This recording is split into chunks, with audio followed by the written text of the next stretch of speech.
آپ سائنسی لحاظ سے دیکھیں، علمی لحاظ سے دیکھیں تو پاکستان اس خطے میں سب سے زیادہ پسماندہ ملک ہے۔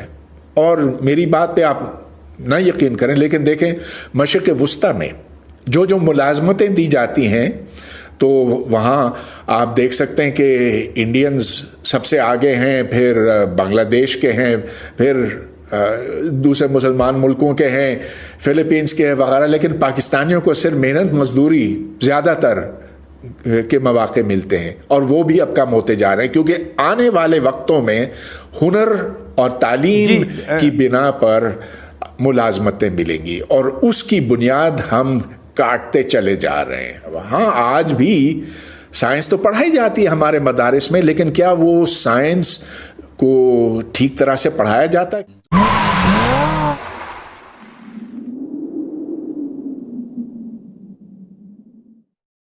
ڈاکٹر صاحب، یہ جو آ رہا ہے کہ انگلش میڈیم سرکاری اسکولوں اور مدارس کا ایک نصاب ہو، کیسے ممکن ہوگا، کریکولم بنے گا؟ ڈاکٹر صاحب دیکھیے، ہر ایک اب میں تو یہ چاہوں گا کہ ایک ہی نظام تعلیم ہو، کیونکہ آخر نظام تعلیم سے ہی جو ہمارے معاشرے کے اندر اونچ نیچ ہے، طبقاتی فرق ہے، مٹ سکتا ہے۔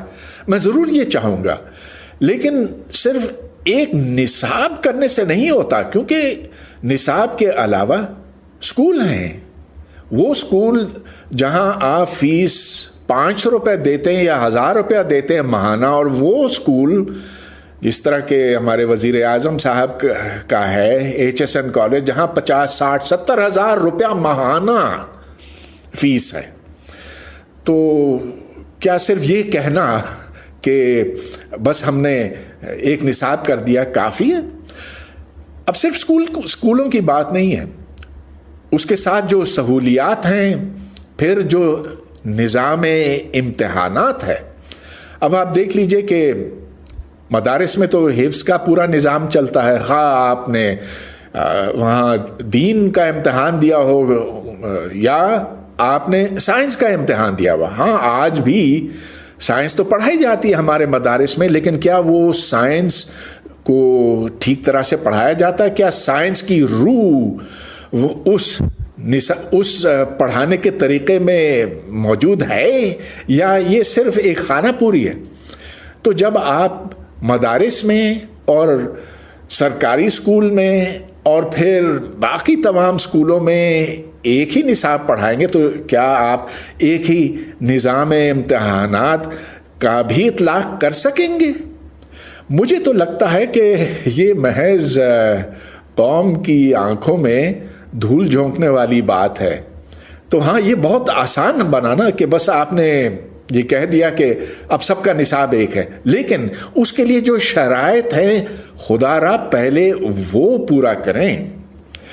اگر ہم نے یہ نہ کیا تو دیکھیں کہ اس کے کیا کیا نقصانات ہو سکتے ہیں۔ اگر آپ سائنسی لحاظ سے دیکھیں، علمی لحاظ سے دیکھیں تو پاکستان اس خطے میں سب سے زیادہ پسماندہ ملک ہے، اور میری بات پہ آپ نہ یقین کریں، لیکن دیکھیں مشرق وسطیٰ میں جو ملازمتیں دی جاتی ہیں تو وہاں آپ دیکھ سکتے ہیں کہ انڈینز سب سے آگے ہیں، پھر بنگلہ دیش کے ہیں، پھر دوسرے مسلمان ملکوں کے ہیں، فلپینز کے ہیں وغیرہ، لیکن پاکستانیوں کو صرف محنت مزدوری زیادہ تر کے مواقع ملتے ہیں، اور وہ بھی اب کم ہوتے جا رہے ہیں، کیونکہ آنے والے وقتوں میں ہنر اور تعلیم کی بنا پر ملازمتیں ملیں گی، اور اس کی بنیاد ہم کاٹتے چلے جا رہے ہیں۔ جی ڈاکٹر صاحب، لیکن ڈاکٹر صاحب آپ کا موقف درست ہے، لیکن آپ جو کہہ رہے ہیں، ویسے میں ذرا کوئک اگر ذرا پہلے تحریک انصاف کی ترجمان ہمارے ساتھ ہیں، ان سے یہ پوچھ لوں کہ یہ جو انیشیٹو ہے کس طرح ممکن ہوگا؟ ویسے تو میں ایجوکیشن منسٹر صاحب سے ہی معلوم کرنا چاہتا چیمہ صاحبہ کہ یہ جو انیشیٹو لے رہے ہیں، یہ کیا ممکن ہوگا؟ جبکہ صوبہ سندھ جو ہے، چاہے کوئی ایشو آپ کو ویسے بھی ایکسیپٹ نہیں کرتا، پھر اور بھی مسائل ہیں، بلوچستان خیبر پختونخوا میں، مسرت بی بی۔ جی دیکھیں، بالکل دیکھیں، شروعات تو کرنی پڑے گی، اس کو ہم ان اٹینڈڈ نہیں چھوڑ سکتے۔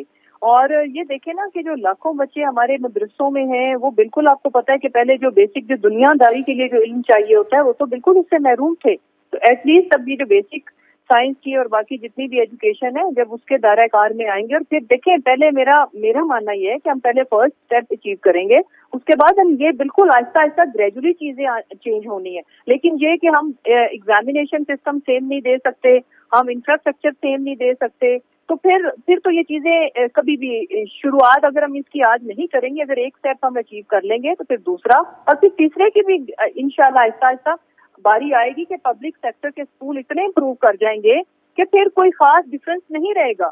اور وہ ایسا بھی پاسبل ہے. اب دیکھیں نا آپ باہر کی دنیا میں، وہاں پہ تو یہ جو ہمارے ہاں جو سب سے زیادہ بڑا بزنس ایجوکیشن سسٹم بنا، اس کی وجہ ہمارے پبلک سیکٹر کے ایجوکیشن سسٹم کا فیل ہونا ہے.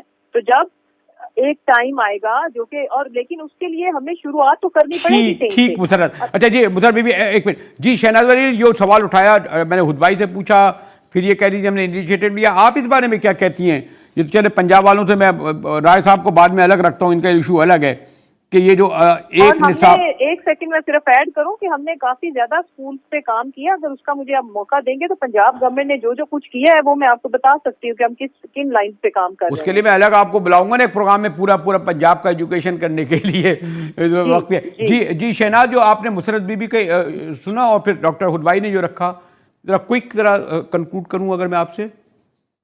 جی نصاب کے بارے میں یہ ہے کہ یہ پہلی دفعہ نہیں ہے کہ نصاب کو ریفارم کیا جا رہا ہے یا ریویو کیا جا رہا ہے یا ایک نیا نیشنل کریکولم لایا جا رہا ہے.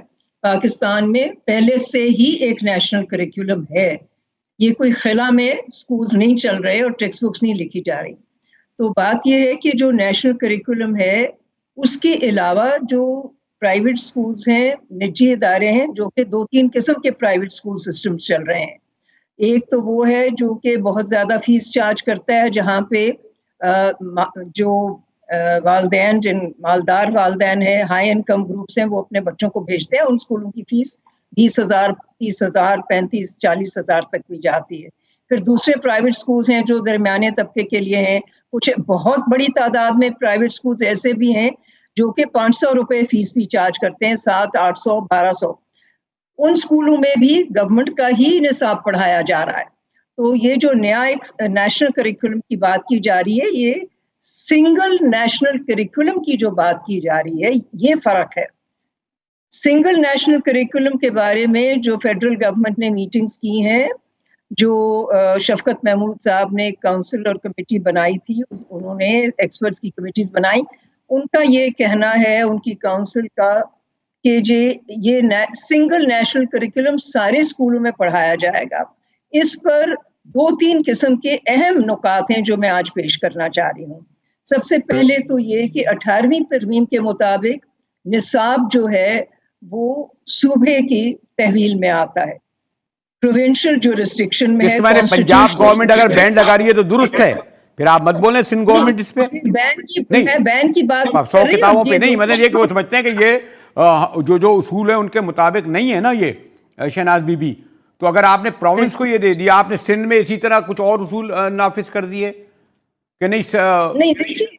ایک منٹ مجاہد صاحب پلیز، اس بات کو آپ زیادہ کنفیوز نہ کیجئے. جب 18ویں ترمیم منظور ہوئی تھی، قانون ترمیم بنی تھی، اس کے بعد سارے صوبوں نے اس ترمیم کے مطابق 18ویں ترمیم کے delegation of powers to provinces کے مطابق اپنے جو ایجوکیشن سیکٹر کا نظام ہے وہ مکمل طور پر سنبھالا ہے. اب کریکولم کے اوپر پوزیشن حکومت سندھ کی تو کافی واضح ہے. وہ پوزیشن یہ ہے کہ ہم حکومت سندھ ڈپارٹمنٹ آف ایجوکیشن کے ذریعے اپنا کریکولم ریویو انہوں نے کیا ہے. کافی عرصے سے یہ کام جاری ہے، اور اس میں جو بھی کوئی سنگل نیشنل کریکولم اگر فیڈرل گورنمنٹ کی طرف سے واضح کیا جاتا ہے تو اس میں سے وہ دیکھیں گے کہ سندھ نے جو کریکولم کام کیا ہے اس میں وہ شامل کیا جائے گا. بھی آپ کو بھی پتا ہے یہ ایشو بہت ہی مجھے ایجوکیشن کا، اور میں تو چاہ رہا تھا کہ آپ سے براہ راست گفتگو کا، بہت وسیع ایشو ہے، لیکن یہ جو ہم لوگوں کے جو چینلوں کو اس کا بڑا مسئلہ ہوتا ہے.